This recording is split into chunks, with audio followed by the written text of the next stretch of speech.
Oh, hi, I didn't see you there. I'm Austin. Welcome to Game Grooves. Today we'll be taking a look at Super Castlevania IV. Who are you talking to? Don't worry about it.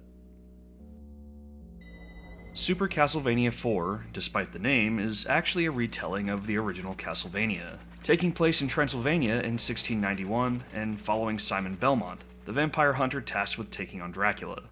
This entry greatly expanded character control by allowing characters to whip in 8 directions.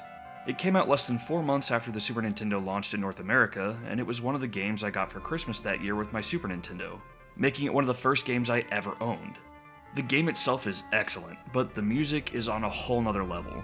Tracks are jazzy and weird and catchy, with instruments that don't match their genres. Some are even haunting. If anyone left the game running on the title screen and it played the scene where Dracula is resurrected, I couldn't go back in until it was over. I couldn't even stand outside the room because the music was so spooky. Visually it's kinda silly now, but the music made it very real to me.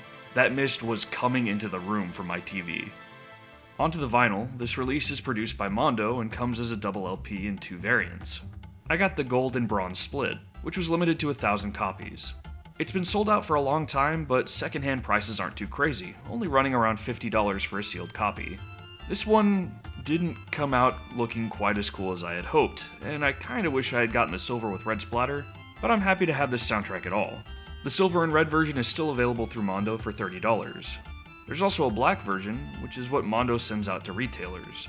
Price and availability will vary on this one, of course, but you can get it secondhand sealed for $30. The outer sleeve comes with an obi strip, which is frustratingly annoying to keep around, but I guess it's a cool touch that adds some Japanese authenticity. The double gatefold jacket features original artwork from Genolab. This front cover is a bit boring, and doesn't feel like it fits the theme of Castlevania very well. But the rest of the artwork is pretty stellar.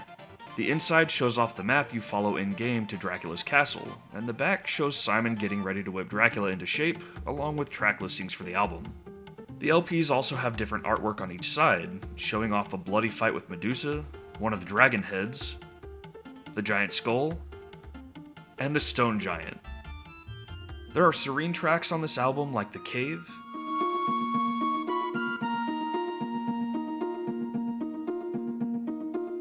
remixes of old favorites like Bloody Tears,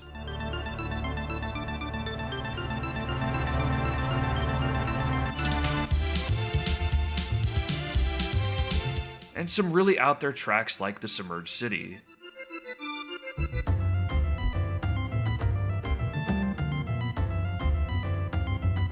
But by far my favorite track on this album is the theme of Simon, which perfectly bookends the game by playing both in the first level and during the final fight with Dracula.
And that's Super Castlevania IV.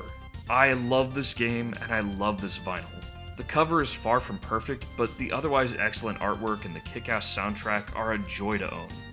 This wasn't the first game vinyl I ever purchased, but it did open my eyes to just how many game soundtracks are out there on vinyl, and sent me down the slippery slope of collecting. Next time I'll be taking a look at the soundtrack to Valhalla, cyberpunk bartender action. See you then.